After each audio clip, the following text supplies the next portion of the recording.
예, 7월 첫째 주를 맞이하여서 우리는 맥주 감사절 주일을 맞이하였습니다. 사실 이 농경사회가 아니고 우리는 이 도시에 살고 있기 때문에 맥주 감사절을 이게 기뻐해야 된다, 뭐 이렇게 감동이 잘 없습니다. 그런데 아마 여기 연로하신 분들은 과거에 혹시 보릿고개를 지내고 오셨던 분들은 이 맥주 감사, 보리를 거두는다는 의미가 얼마나 큰 감사인지 아마 아실 것 같습니다. 성경에도 이 맥주절을 지키라는 내용이 나오고 있습니다. 출애굽기 23장 16절에 보면 맥주절을 지키라. 이는 내가 수고하여 밭에 뿌린 것의 첫 열매를 거둠이니라. 수장절을 지키라. 이는 내가 수고하여 이룬 것을 연말에 밭에서부터 거두어 저장함이니라 라고 기록하고 있고요. 출애굽기 34장 22절에도 77절 곧 맥주의 초실절을 지키고 새말 그해 말에는 수장절을 지키라 라고 성경에서는 말씀하고 있습니다. 뭐 우리는 이 맥주 감사하는 일이 없지만 우리가 한국교회에서는 7월 첫째 주를 맥주 감사절 주일로 지키고 있는데 그 이유는 한 해의 절반을 보내고 또 한 해의 절반을 시작하면서 지난 6개월 동안 하나님이 우리를 어떻게 지켜주셨는가에 대해서 기억하고 또한 그것을 감사하라는 의미에서 우리가 이 맥주 감사절 주일을 지키게 됩니다. 여러분 지난 6개월을 돌이켜보십시오. 여러 가지 사회적으로 전 세계적으로 많은 문제가 있고 화제들이 만발하였지만 지금 이 시간 우리가 여기 앉아 있을 수 있게 된 것이 다 하나님의 은혜요, 하나님의 인도하심을 또한 믿으시기 바랍니다. 그래서 우리는 감사할 수 있습니다.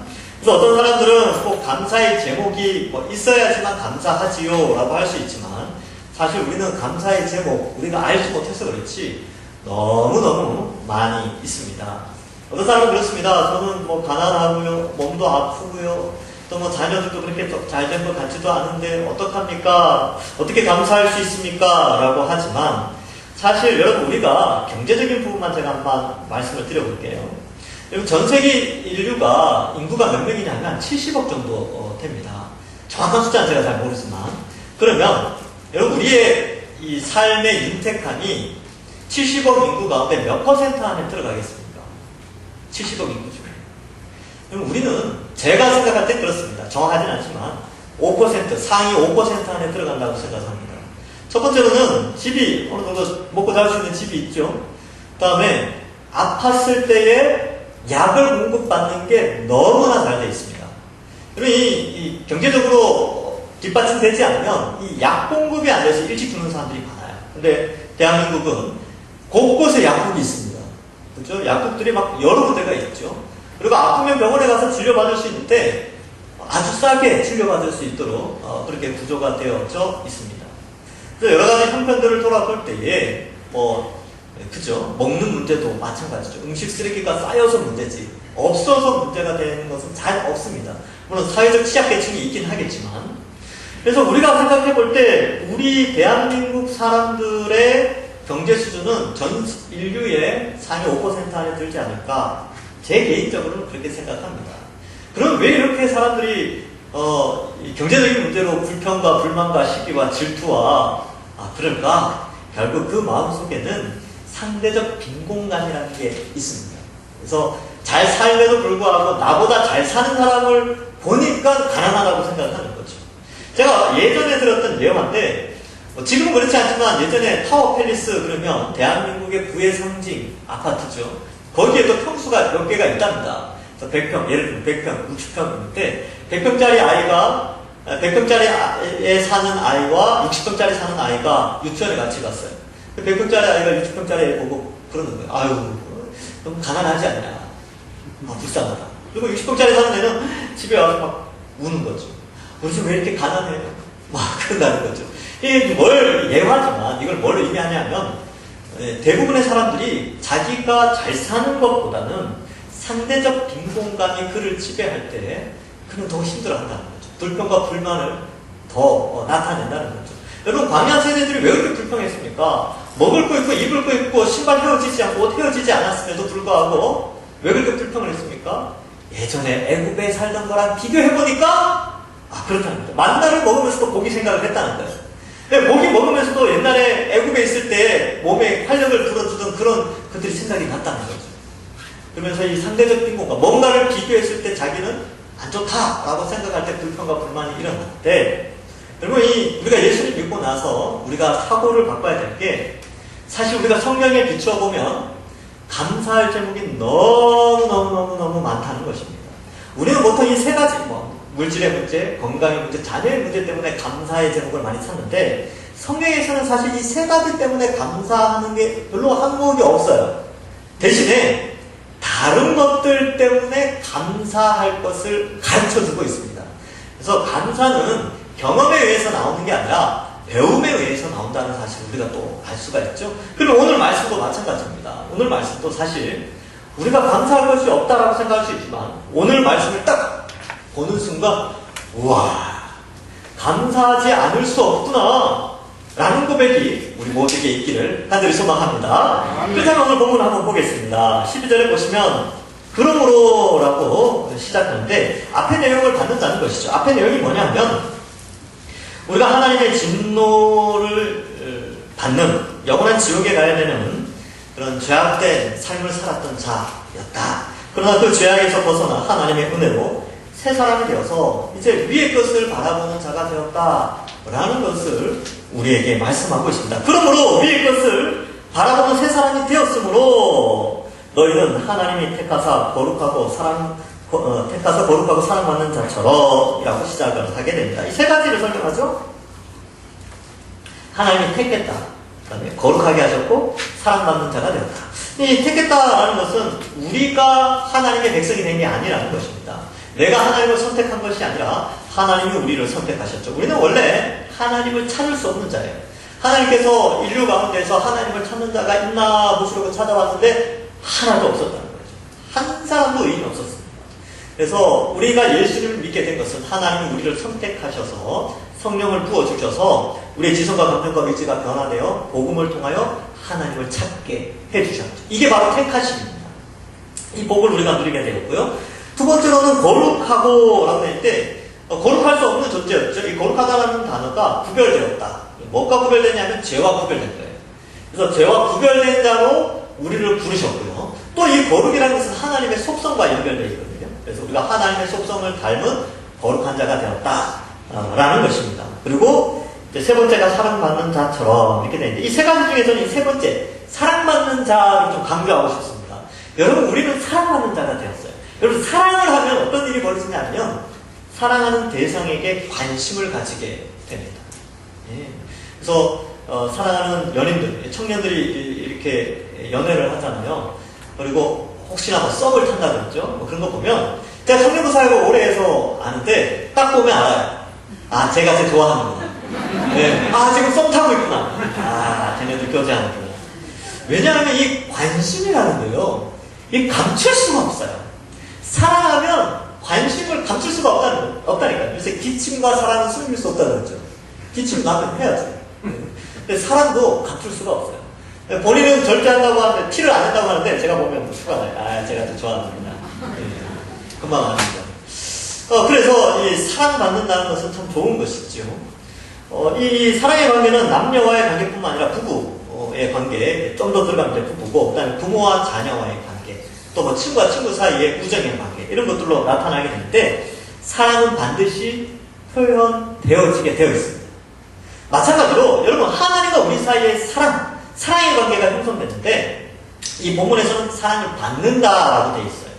그러면 이게 무슨 말이냐면 하나님이 우리를 사랑하고 계신다는 거예요. 그것을 나타내고 계신다는 거죠. 지금 이렇게 여기 앉아 있는 것도 여러분, 하나님 우리를 사랑하신 그 결과물로 우리가 여기 앉아 있는 겁니다. 여기 앉아 있는, 감사한 것이죠. 우리가 이곳에 부름을 받은 것도 사랑받는 자라는 의미입니다. 원래 우리가 처음 사랑받을 때 자격 자체가 없었어요. 우리는 로마서에 보면요, 우리는 원수되었고 연약했고 또한 멸망받은 죄인이었다라는 것을 말합니다. 그 죄인과 연약한 자와 그러한 상태에서도 하나님이 우리를 사랑하셨다면, 지금은 예수 그리스도를 믿어서 하나님의 자녀가 되었잖아요. 그러면 지금은 더 사랑하시겠죠.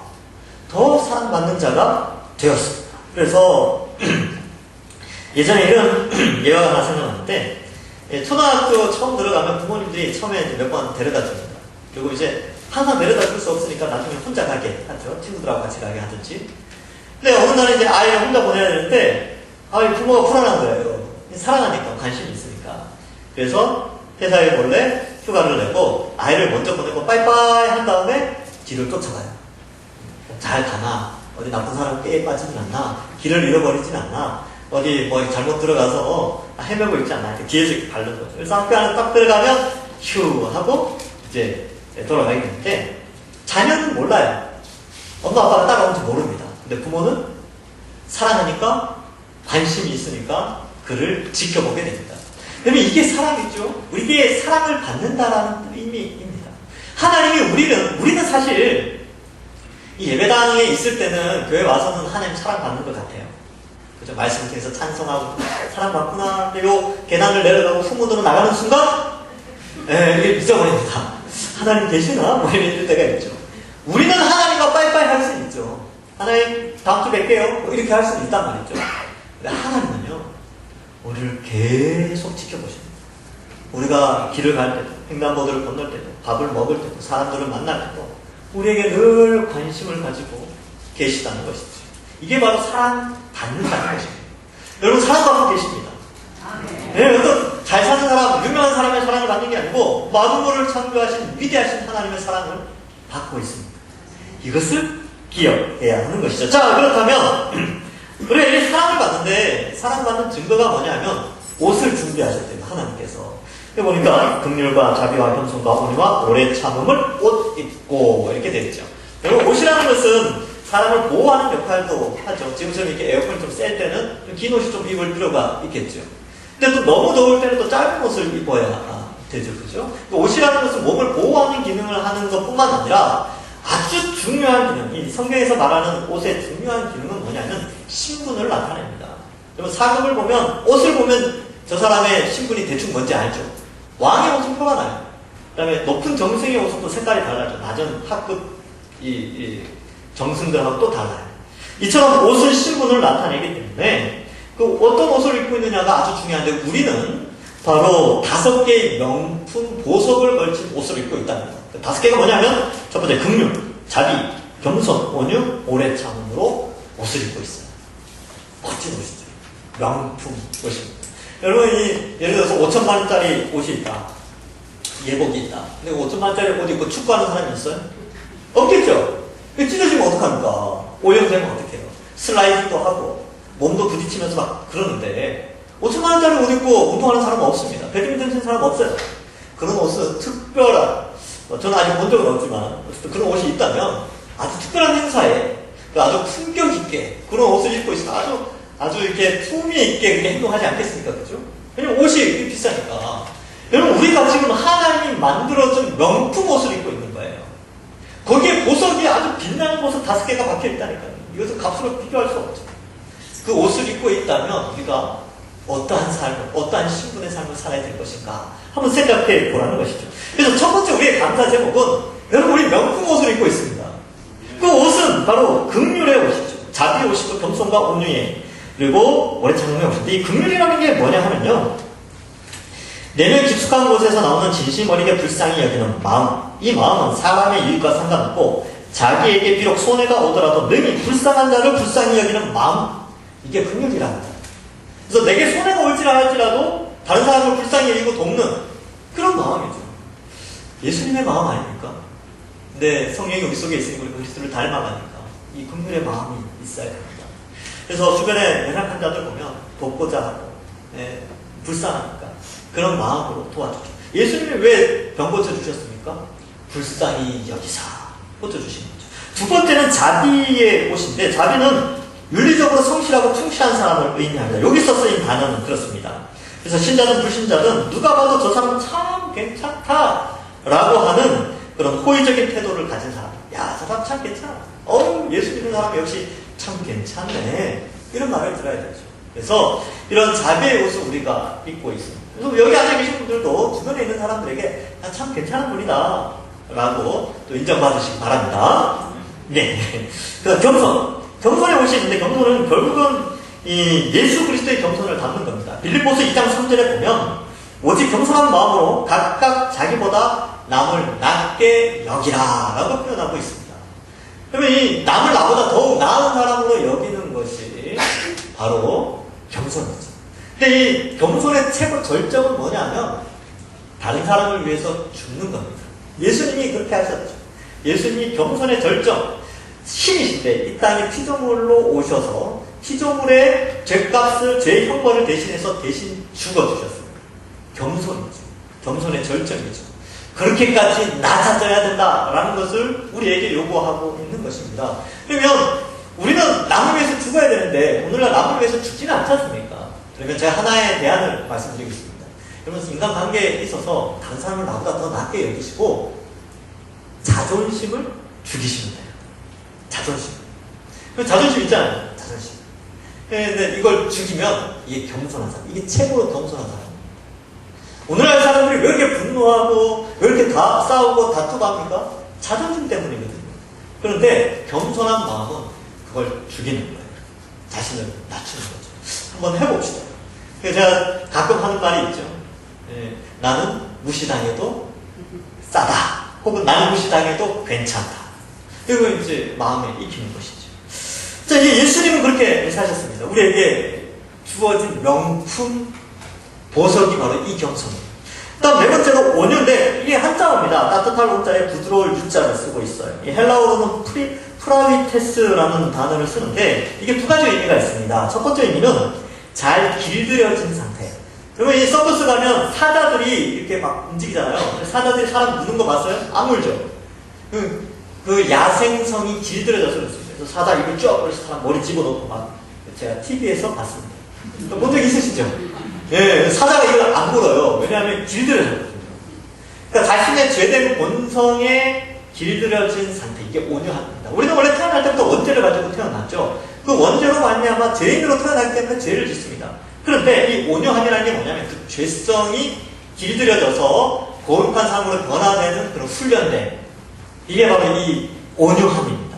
그래서 잘 길들여진 거고, 두 번째로는 능력이 있음에도 불구하고 다른 사람의 연약함을 배려해서 능력을 행하지 않는 거죠. 예수님도 마찬가지죠.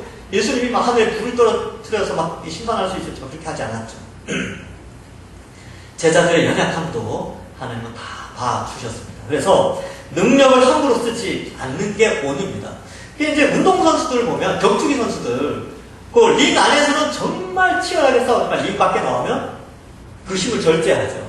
바깥에 나가서도 시비를 걸어도 격투기 선수들은 함부로 싸우지 않습니다. 그게 뭐냐면 온유예요. 온유. 가진 능력을 쓰지 않는 거죠. 함부로. 연약한 자를 배려해서. 그래서 우리도 마찬가지입니다. 이 온유한 사람은 연약한 자를 배려하는 거예요. 그래서 건강하신 분들은 또 아프신 분들을 배려해서 말조심을 하고요. 또 자녀가 잘 되셨습니까? 자녀들이 어디 출세하고 막 잘 됐다. 그러면 자녀들 때문에 기도하는 사람들을 배려해서 그렇게 자랑하시면 안 돼요.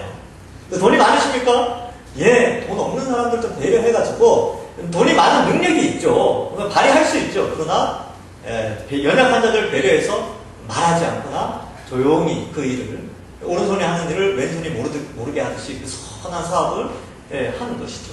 그러니까 이제 막 그렇게 하지 마세요. 너무 자랑하지 마세요. 그래서 구역 예배 가서 상처받아서 구역 예배 안 나가는 사람들 많이 있는데 대부분 다 이런 것 때문에 그래요. 네. 그럼 자식이 막 힘들어하는데 자식이 출세했다는 거 자랑하니까. 그러니까 자신은 막 돈이 없어가지고 막 그런데 집값 올랐다고 그러니까 힘든 거죠.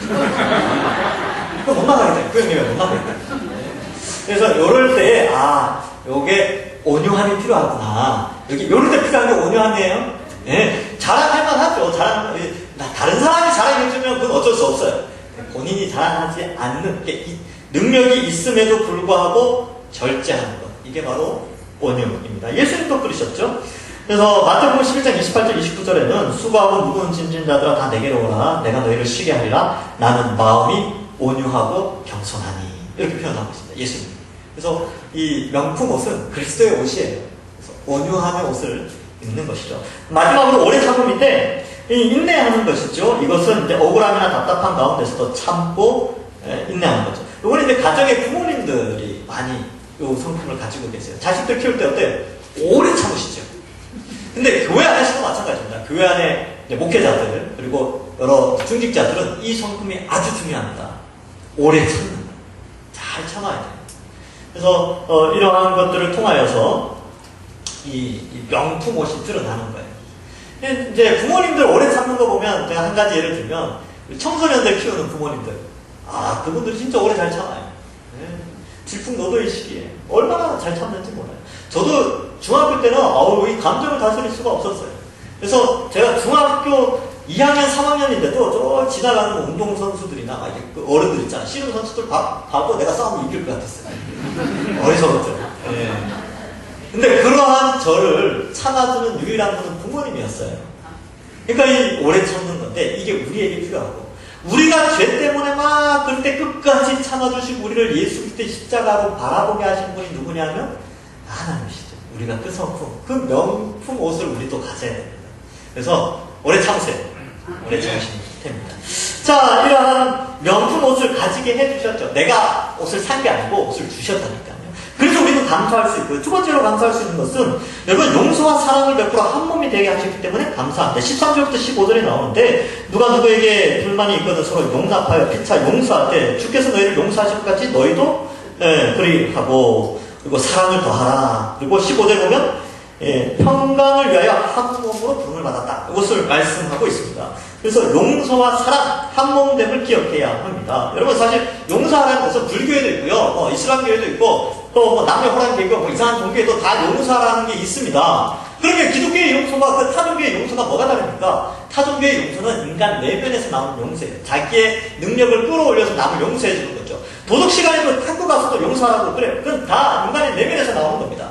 그러나 성경에서 말하는 용서는 바로 예수 그리스도의 십자가를 바라보면서 신적 지식에 의해서 오는 용서함입니다. 이것은 윤리적인 성품과 상관없이 지식과 관련된 의지에서 발현되어지는 용서예요.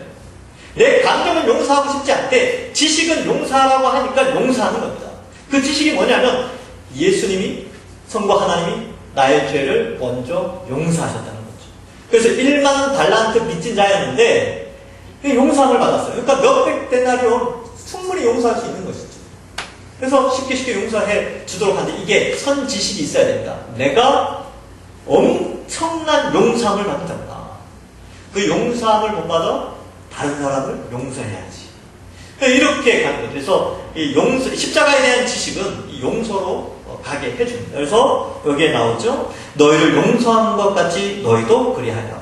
여러분 마음속에 누구 미운 사람 있습니까? 교회 안에서 아니면 가족들 가운데 혹시 친척들 가운데 직장 속에서 그 사람 한번 떠올려 보세요. 한 사람도 있고 두 사람 바로 그 사람 그 사람 용서하셔야 됩니다. 성경은 용서라고 되어 있습니다. 이게 그리스도의 성품이죠. 이게 불가능하면 써놓지도 않았어요. 가능하니까 성경이 우리 속에 있으니까 이게 가능합니다. 용서하세요. 용서로 하지 못하는 마음을 오래가면 신앙이 현격히 떨어집니다. 저도 이걸 경험해 본 적이 있는데 한 2주 동안 누군가 좀 미워해 본 적이 있습니다. 어리석었죠. 한 17년, 18년 전에. 근데 그 2, 3주 동안은 정말 신앙이 자리하지 않습니다. 근데 그를 위해서 기도를 하니까 그 미워하는 사람을 위해서 기도 한번 해보십시오. 안 될걸요? 안 될 겁니다. 축복해보세요. 안 될 거예요. 그런데 감정은 안 되는데 지식은 하라고 합니다. 그래서 한번 해보세요. 그러면 불쌍한 마음이 생깁니다. 불쌍한 마음. 그러면서 신앙이 회복돼요. 이건 물론 경험적인 것이지만 아마 어느 정도 성경을 통해서 객관적으로도 이 용서의 마음이 신앙에 굉장히 도움된다는 것을 아시게 될 겁니다. 자, 그래서 우리는 이러한 이 용서와 사랑을 통해서 평강을 유지하는 한 몸이 되었기 때문에 감사해야 돼요. 여러분, 우리에게 이런 동산교회 공동체를 허락해 주신 게 감사한 거죠. 한 몸이 되었다니까요. 한 지체가 되었습니다. 얼마나 감사합니까? 동산교회 허락해 주심을 감사하는 여러분들 되시기를 간절히 소망합니다. 네. 그래서 여기서 우리는 훈련되어지고요. 또 여기서 한 몸 되어지고 여기서 또 그리스도의 성품을 드러내고 여기서 연단되어지고 성숙해 가는 것이 우리 동산교회에서 성숙해 가는 것이 우리의 위치입니다. 이 자리를 우리가 지키는 이유가 거기 있는 것이죠. 그래서 용서와 사랑을 베풀어 한 몸이 되게 하셨기에 이런 귀한 공동체를 주셨기에 우리는 감사해야 되고요. 마지막으로 세 번째로는 이 16절 17절인데 우리는 여기 보면 그리스도의 말씀이 너희 속에 풍성히 거하며 모든 지혜로 피차 가르치고 권면하고 시와 찬송과 신령한 노래를 부르며 감사하는 마음으로 하나님을 찬양하고. 이 16절을 보니까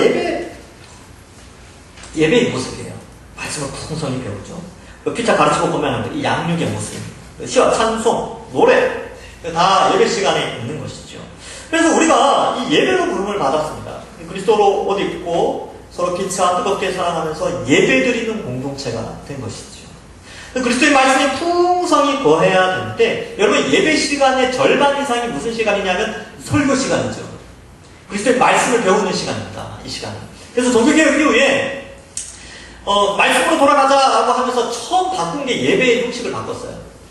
카톨릭의 미사는 형식적인 게 너무 많거든요. 설교는 그렇게 길지 않고. 그러니까 설교 시간의 절반 이상을, 예배 시간의 절반 이상을 설교로 바꾼 게 종교개혁, 말씀 중심으로 돌아가는 것이죠. 그러니까 이 시간이 굉장히 중요한 겁니다. 그리스도의 말씀이 풍성히 우리 안에 거해야 되는 것이죠. 이게 교회가 성장해가고 든든히 서 나가는 방식입니다. 뿐만 아니라 피차 가르치고 권면하죠. 이거 가르치고 배우는 겁니다. 양육받는 거예요. 지금은 이제 소모임을 할 수 없는 상황이라서 양육이 좀 못하잖아. 지금 여러 가지 구역 예배나 이런 거 못하지 않습니까? 근데 나중에 코로나 끝나면 다시 양육이 재개될 텐데, 이런 것을 통하여서 말씀이 풍성히 거하는 예배 공동체가 되는 거죠. 그러할 때에 찬송이 진정으로 나오고요. 하나님께 감사가 진정으로 나오게 되는 것입니다. 이와 병행 구절이 있는데, 이게 에베소서 5장 18절에서 이와 똑같은 거의 비슷한 구절이 나옵니다. 보면 술 취하지 말라. 이는 방탕한 것이니 오직 성령으로 충만함을 받아 시와 찬송과 선량한 노래들로 서로 화답하며 너희의 마음으로 주께 노래하며 찬송하며 범사의 우리 주 예수 그리스도의 이름으로 항상 아버지 하나님께 감사하며 그리스도를 경외함으로 피차 복종하라. 이렇게 되어 있죠. 그러면 이게 시와 찬송과 신령한 노래들, 이 표현이 골로새서에도 그대로 나오는데 그 앞부분이 다르죠. 골로새서 앞부분에는 어떻게 되어 있어요? 그리스도의 말씀이 너희 속에 풍성히 거하고 모든 지혜로 피차 가르치고 권면하고 말씀을 강조하고 있죠. 에베소서에는 어떻게 되냐면 성령으로 충만함을 받으라 라고 한다는 거예요. 그러니까 바울이 동일하게 이 두 편지를 쓰면서 서로 연결해서 생각해 볼 때 성령 충만함을 받는 것과 말씀이 풍성히 거하는 것을 동일하게 생각한다는 겁니다. 그래서 성령 충만이면 말씀 충만이에요. 그래서 여러분들이 많이 기도하시고 성령 충만하게 해주십시오. 다른 거 없습니다. 말씀 부지런히 보셔야 돼요. 기도하셔야죠. 성령 충만, 성령 충만, 성령 충만으로 말씀 보고 기도하는 우리는 하나님 자녀. 이거 지난번에 한번 불렀었는데. 성령 충만. 이것은 바로 말씀 충만으로. 교회가 성령 충만하기를 원한다면 그리스도의 말씀을 부지런히 배워야 돼요. 부지런히 읽으시고 나중에 양육의 기회가 되면 부지런히 참석하셔서 함께 배워 나가야 하는 것입니다. 자, 그래서 이러한 예배가 바로 회복되는 건데, 여러분 사실 우리가 예수를 믿기 전에는 자기를 숭배하고 살았어요.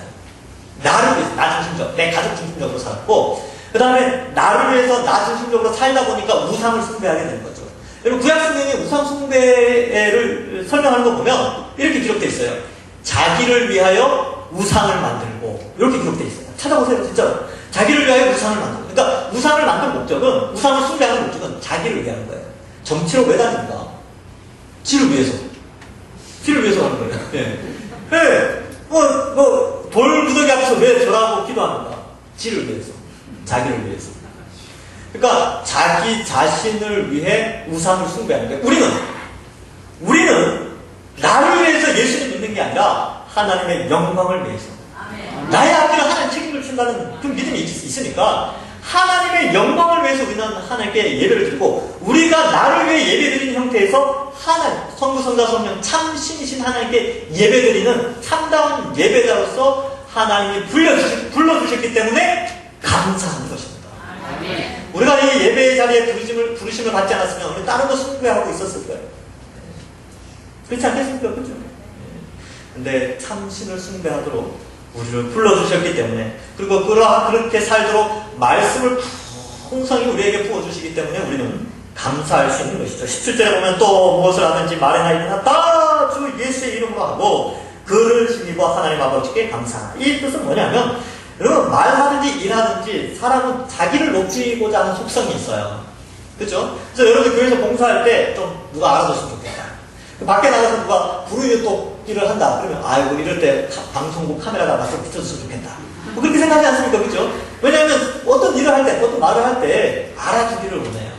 자기를 높이기를 원한다는 거죠. 근데 17절에 보니까 말이나 일이나 다 주 예수의 이름으로 하고, 이건 무슨 말이냐면 내가 어떤 말을 하든 어떤 일을 하든 교회에서 뭐 헌금을 많이 하든 봉사를 많이 하든 많이 섬기든 예배를 잘 나오든 이 모든 것이 다 하나님의 영광을 위해서 하라는 거예요. 하지 말라는 게 아니고 나를 위해서 나를 위해서 하지는 말고 주의 영광을 위해서는 다 열심을 내시라는 겁니다. 일에나 말에나. 그러니까 자기를 높이지 않고 하나님을 위해서 하는 것이죠. 그래서 여러분에게 직분을 받으셨는데 주를 위해서 하는 거예요. 그래서 내가 뭐 이 정도 했다. 내가 뭐 알지. 내가 몇 년을 했어. 내가 세웠어. 이런 거 자기 이름으로 하지 말고 주님의 이름으로 이렇게 세울 수 있도록 하나님이 은혜를 주셨다. 내가 이렇게 봉사할 수 있도록 하나님이 은혜를 주셨다. 내가 이렇게 주를 위해서 귀한 예물을 드릴 수 있도록 하나님이 하셨다. 이렇게 하는 것이죠. 그렇게 하고 17절에서 말씀하면서 마지막에 하나님 아버지께 감사하라. 말씀을 맺습니다. 우리는 하나님의 새 사람의 옷을 입고 새 사람의 명품 옷을 입은 사람입니다. 그리스도의 옷이라고 하죠. 그것을 말미암아 이미 우리는 멋진 품위를 갖춘 자임을 감사하며 살아야 합니다. 뿐만 아니라 용서와 사랑과 평강을 추구하며 이 공동체인 동산교회를 허락해 주신 것을 또한 우리는 감사해야 합니다. 또한 우리는 헛된 신이나 나를 숭배하는 자가 아니라 참된 신이신 성부, 성자, 성령 삼위일체 하나님만을 섬기는 예배자로 불러주신 것, 그것을 위하여 풍성한 말씀을 허락해 주심을 감사하며 살아야 되고요. 또한 모든 것을 하나님께 영광 돌리며 살아가는 감사가 우리에게 있어야 합니다. 여러분 15절에 감사하는 자가 되라. 16절에 감사하는 마음으로, 17절에 하나님 아버지께 감사하라. 이처럼 늘 성경의 기준에 돌아갔을 때 이러한 감사가 풍성히 넘치는 모든 주의 백성들 되기를 주님의 이름으로 간절히 축원합니다. 기도하겠습니다. 하나님 아버지 은혜를 감사합니다. 자격 없는 나를 택하여 예수님 믿게 하여 주시고 명품 옷을 입혀주시고 이렇게 아름다운 공동체 안에서 말씀이 풍성히 가여 하나님만을 예배하게 하시니 감사합니다. 이 외에도 여러 가지 감사의 제목들 우리가 성경을 통하여 많이 배우게 하시고 이번 지난 반년도 하나님이 지켜주신 것처럼 남아있는 반년도 정말 신앙으로 감사가 넘치는 모든 주의 백성들에게 인도하여 주시옵소서. 감사드리오며 예수님의 이름으로 기도하옵나이다. 아멘.